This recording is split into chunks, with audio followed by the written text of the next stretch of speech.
अस्सलाम वालेकुम।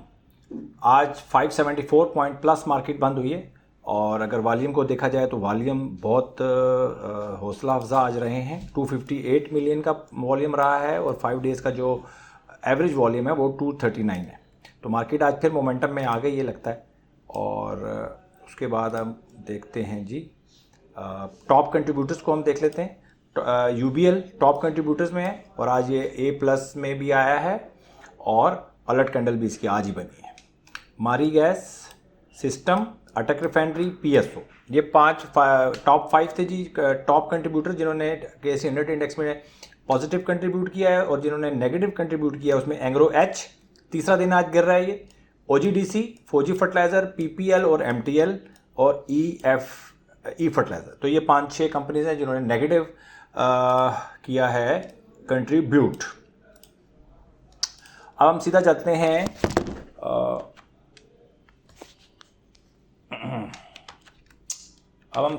हैं जी किसकी तरफ चलते हैं हम, कैटेगरी A+ की तरफ। कैटेगरी A+ से लेके कैटेगरी D-। ठीक है, आपके सामने स्टॉक्स नज़र आ रहे होंगे। आज थोड़ा सा मैं आपको एक और मैंने इसके अंदर एक चीज़ ऐड की है वो आप देखिएगा। DCR कैटेगरी A+ में है। 13 तारीख को इसकी अलर्ट कैंडल बनी थी, अभी तक ऊपर चल रहा है। और GAL गाल 10 तारीख को इसकी अलर्ट कैंडल बनी थी, ऊपर चल रहा है।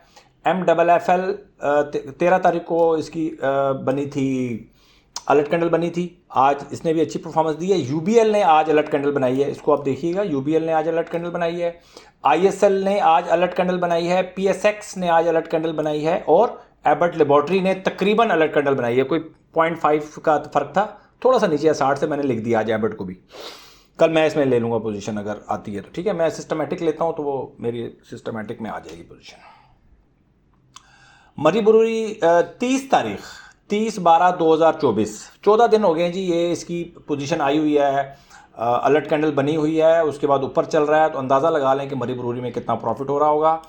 FHAM 24/12 का ये इसकी अलर्ट कैंडल बनी हुई है, अंदाज़ा लगा लें कि 20 दिन हो गए हैं। ये कैटेगरी A में भी चल रहा है और TKT से अलर्ट कैंडल से ऊपर चल रहा है। तो आप अंदाज़ा लगा लें इसमें कितना प्रॉफिट हो रहा होगा।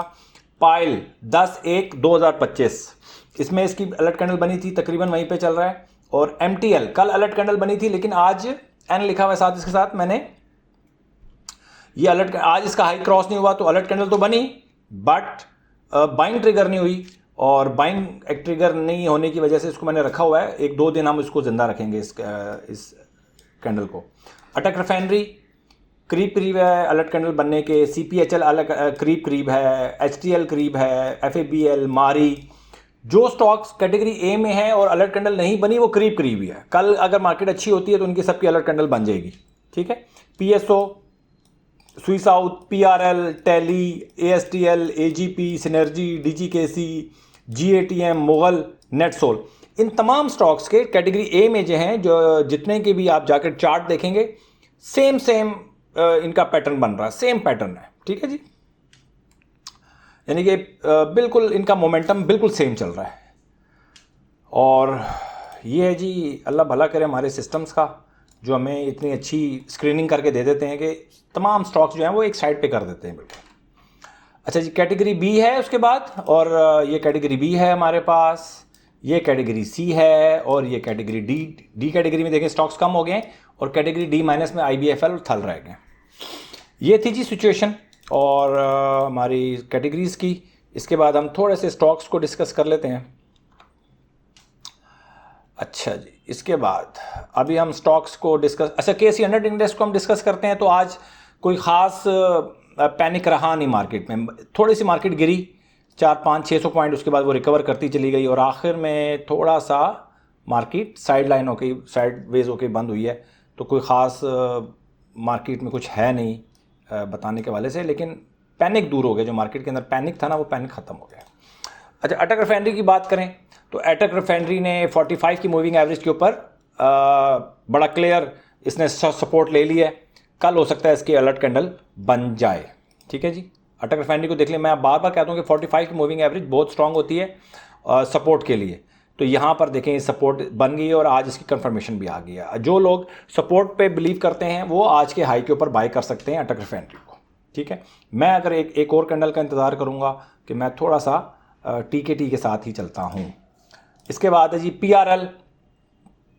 PRL को अगर आप देखें तो PRL की भी कल अलर्ट कैंडल बनेगी, सेम अटक रिफाइनरी वाला पैटर्न है इसका, PRL का और अटक रिफाइनरी का सेम पैटर्न है बिल्कुल, कि 45 के करीब करीब आके इन्होंने दो अच्छी कैंडल्स बना दी हैं। CPHL की बात करें, मैंने स्पेशल आपके लिए निकाला है CPHL, इसने भी तकरीबन यहाँ पर आके इसने सपोर्ट ले ली है और दो कैंडल्स इसकी भी बन गई हैं, सेम PRL अटक रिफाइनरी CPHL ये वो स्टॉक्स हैं जो कैटेगरी A के स्टॉक्स हैं और सेम सबका पैटर्न बना है, ठीक है, ये भी आप देखिएगा। और उसके बाद FFL है, FFL ने सेम ATRL वाली कल इसका पैटर्न बना था, आज थोड़ा सा ऊपर गया है, उसके बाद नीचे आ गया। आज बाइंग इसकी ट्रिगर हुई है, कल इसका अलर्ट कैंडल भी बनी थी और आज बाइंग भी ट्रिगर हुई है, थोड़ा सा नीचे आ गया। देखते हैं कल क्या होता है, या तो स्टॉप लॉस हिट होगा 2-3 दिन में हमारा, या फिर हो सकता है कि हम इसको ऊपर ये चला जाए। इसके बाद है FCL, ये मैं बार बार फास्ट केबल के बारे में मैंने 28 रुपये पे था उस वक्त भी डिस्कस किया था, आज भी मैं डिस्कस कर रहा हूँ कि इसने भी 45 की मूविंग एवरेज पे देखें, यहाँ पर भी इसने एक सपोर्ट ली थी, यहाँ पर भी सपोर्ट ली थी, उसके बाद यहाँ पर भी सपोर्ट ली है, तो बड़ा क्लियर इसने यहाँ पे सपोर्ट लेकर ऊपर गया है। और अगर ये TKT में आएगा तो मैं तो बाइंग करूँगा, बट आप अगर सपोर्ट पे बाय करने वाले हैं या अपने फास्ट केबल को पहले बाय किया हुआ है तो अब अच्छा टाइम है उसको एवरेज करने का। इसके बाद है जी ऑक्टोपस बहुत अरसे से मरा हुआ है और बिल्कुल फ्लैट चल रहा है, नीचे की तरफ जा रहा है और टकेगा इसमें जो है ना मोमेंटम नहीं है, लेकिन 2 दिन से इसने, ये देखें एक मैंने लाइन लगाई है, यहाँ से मार्केट ऊपर गई थी, सपोर्ट ली, यहाँ पर भी सपोर्ट लिया, यहाँ पर भी सपोर्ट ली और यहाँ पर भी बिल्कुल करंट इसने यहाँ पे सपोर्ट लिया, चौथी दफ़ा इसने सपोर्ट लिया यहाँ से। और अब अगर यहाँ से ये टूटा तो बहुत ज़्यादा टूट जाएगा और अगर बना तो बहुत अच्छा बनेगा। तो मेरी बाइंग लिस्ट में तो ये नहीं है बिल्कुल भी, जब तक ये अपने पॉइंट्स पूरे नहीं करता। पॉइंट्स पूरे करने के लिए उसको बहुत अच्छी परफॉर्मेंस देनी पड़ेगी, अभी बहुत नीचे है और निचले लेवल के ऊपर मैं बाय नहीं करता। जो लोग सस्ता ख़रीदना चाहते हैं, ज़्यादा प्रॉफिट बनाना चाहते हैं तो बना लीजिए ऑक्टोपस में, हम तो सस्ता नहीं खरीदते, हम तो महंगा खरीदते हैं जनाब। ठीक हो गया जी, क्योंकि मेरे पास देखिए इतने स्टॉक्स आ जाते हैं हमारे पास, आप देख सकते हैं कि इतने स्टॉक्स हैं कि स्टॉक्स की कमी नहीं है। जब स्टॉक्स की कमी नहीं है आपके पास स्टॉक्स को बाय करने के लिए, तो फिर आपने ऐसे ऑक्टोपस जैसे स्टॉक्स में क्यों बाय करना है। लेकिन अगर आपका कोई फेवरेट ऑक्टोपस है और आप उसको बाय करना चाहते हैं तो फिर ये यहाँ पर आप इसको, मैंने आपको थोड़ा सा तज्जिया करके बता दिया, अगर आपको समझ में आती है तो आप उसको बाय कर सकते हैं। मेरे लिए अभी मुश्किल है। अपना बहुत ख्याल रखें और अपनी इन्वेस्टमेंट का ख्याल रखें। और मैं कल हैरान हो गया हूँ जी, कल बहुत सारे लोगों ने मुझे एक्सपेक्टेशन तो थी कि लोग अनलिमिटेड लॉस लेना चाहते हैं। देखिए मैं बार बार कहता हूँ कि स्टॉक मार्केट में आके लोगों की साइकोलॉजी डिफरेंट हो जाती है, बिल्कुल चेंज हो जाती है। नॉर्मल अगर आपको जनरल लाइफ के अंदर अगर आपको कोई बोले कि यार कोई बिज़नेस करना है और उसमें अनलिमिटेड लॉस हो सकता है, तो आप बिज़नेस करोगे, आप कहोगे नहीं यार मैं तो बिज़नेस नहीं करूँगा, अनलिमिटेड लॉस वाला तो काम मैं नहीं कर सकता। लेकिन स्टॉक मार्केट में हर इंसान, हर दूसरा इंसान, या मैं 90% लोगों की बात करता हूँ, 90% लोग स्टॉक मार्केट में अनलिमिटेड लॉस लेना चाहते हैं। आई डोंट नो कि क्या वजह है, क्यों आपको छोटा लॉस पसंद नहीं आता।